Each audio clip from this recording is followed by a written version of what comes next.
Nakakaabot na pala rito yung paglalagay nila ng mga bricks. Ayan, no? Dito po sa may General Luna Street, dito po sa may Intramuros. Ayan, lakad-lakad po tayo doon.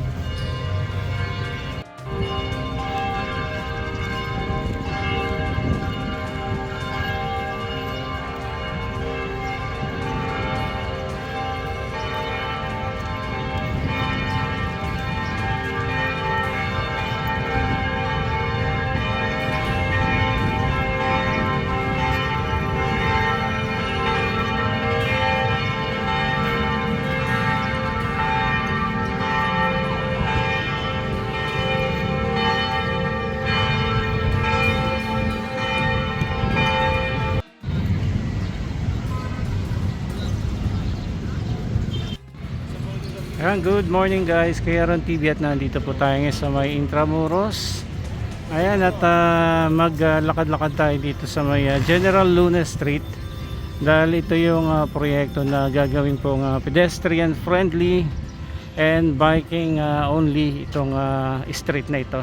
So no cars na pwedeng pumasok dito, especially kapag weekends. Ayan, dito tayo ngayon sa may Cathedral. Yan, daan tayo dito sa General Luna Street sa kahabaan nito. So ito na, oh. So nalagyan na halos lahat itong General Luna Street na mga paver blocks. Ay, naririyan yung kanila mga blocks na dyan sa gilid lang. And ito halos lahat. Kita nyo rito naglalakad dahil bawal nga po rito yung mga sasakyan. Pwede rito mga lang, bisikleta, mga light vehicles. Ayan, naulan na. Ayan, kahit umuulan-ulan ay baybayin natin ito. Itong General Luna Street. Bagamat may mga ilan-ilang motor ay halos nakikita rin naman natin wala mga kotse na maaaring dumaan dito.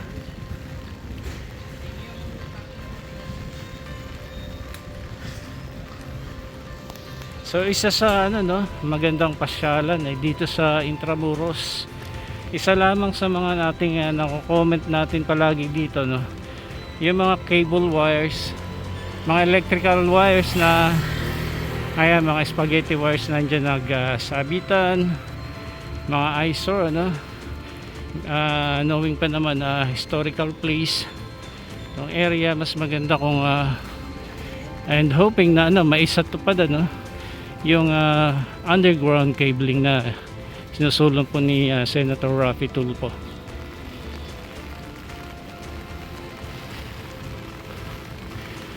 Ayan, at may payong naman tayo. Umuulan ngayon, natsyempohan ang ulan.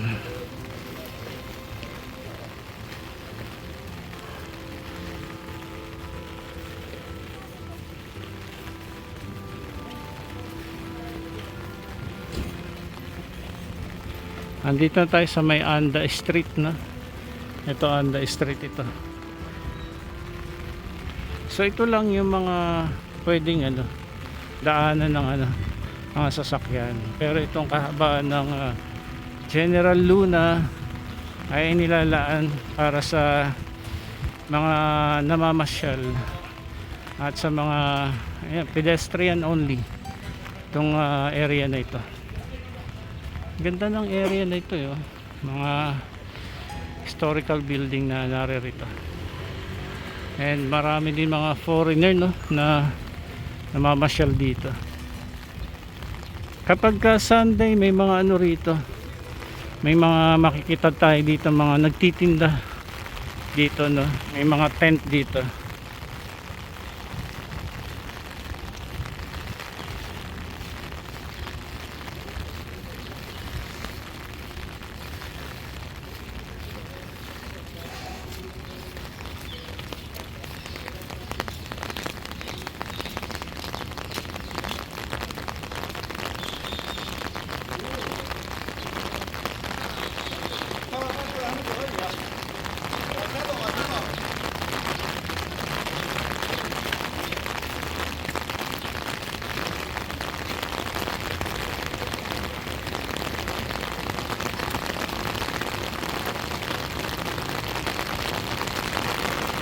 Dito sa Casa Manila, no, ay isa sa maraming ano, no, Instagrammable spot itong area na ito, itong lumang bahay na yun, no.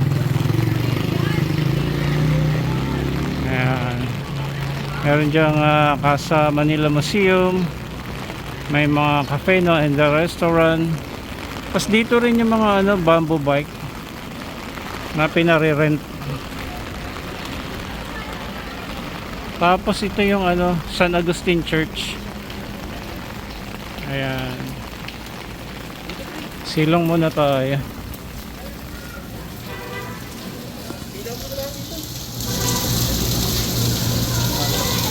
Hindi na pera.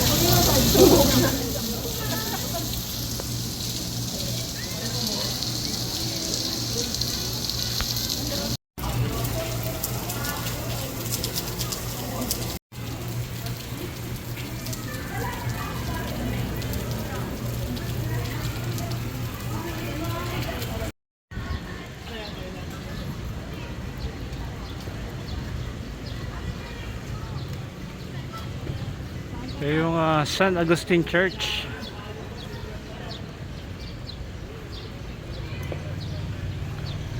And dito sa Casa Manila, marami dito mga restaurant, mga souvenir shop.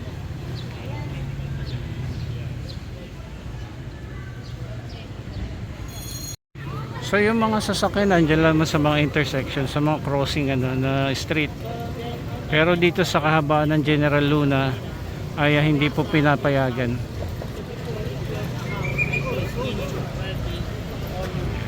So naka ano talaga ito para sa ano, no, pamamasyal ng mga turista at ng ating mga kababayan. So yung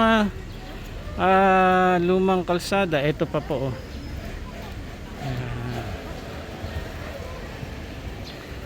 I think parang mga adobe, no, itong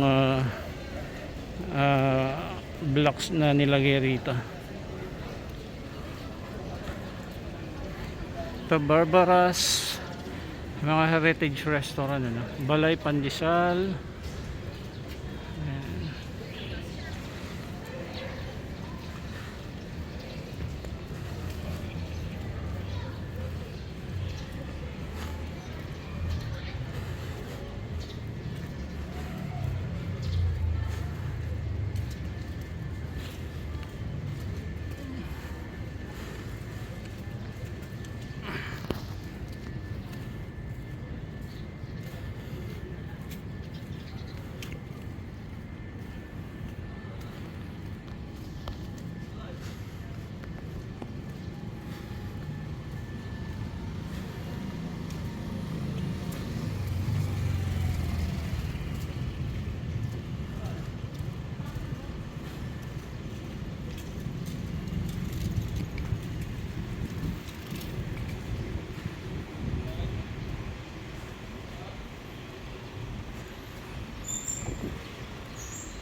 Ano lang dito yung mga ano, no, comments lagi dito yung mga wiring, mga spaghetti wire.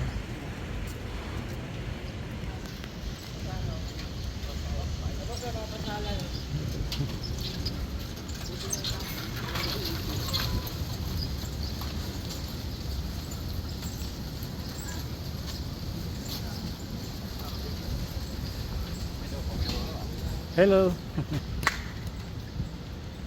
Daming foreigner dito. May Starbucks.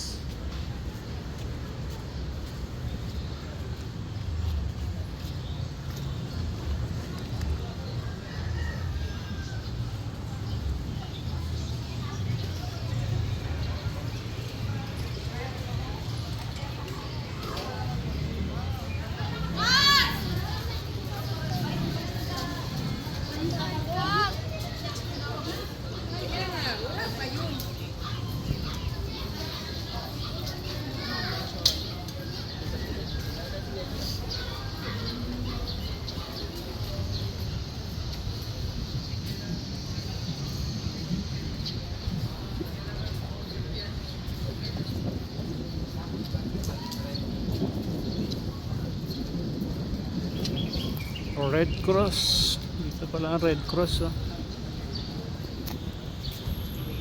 Intramuros Night Market. Kaya lang, tagal na tong sarado, eh, no? Dalas tayo dumadaan dito, lagi nakasara yan. Ito yung Victoria Street. Andito rin yung Patio Victoria. Ayan.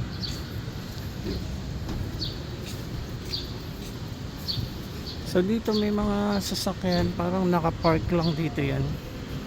Gawa nga po ng mga events dito, no, sa restaurant. Kasi may mga kinakasal dito sa area na yan, yan, eh.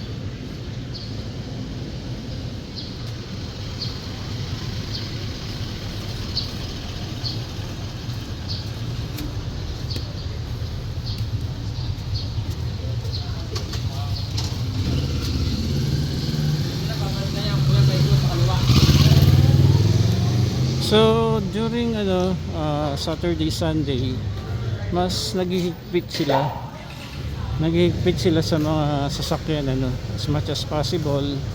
Wala talagang mga sasakyan dito dahil inilalaan nga po ito para sa pedestrian and mga namamasyal, mga turista, mga foreigner, and ating mga kababayan.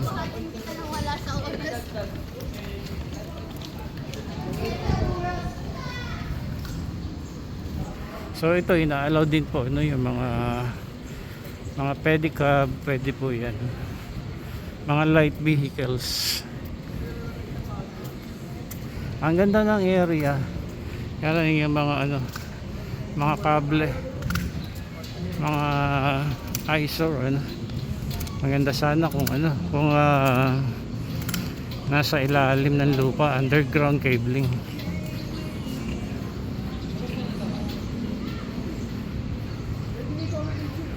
Kaya may harang din po dyan para hindi rin po makapasok yung mga sasakyan.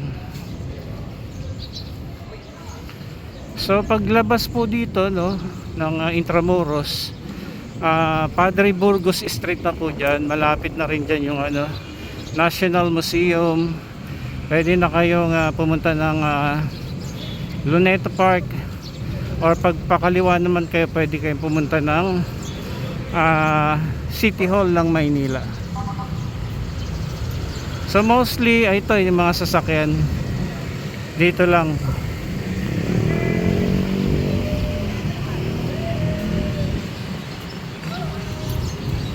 Ayan, so ito walang gano'ng sasakyan dito dahil ayun nga po, pedestrian friendly only, bike only itong General Luna Street. Dito po yan sa Intramuros.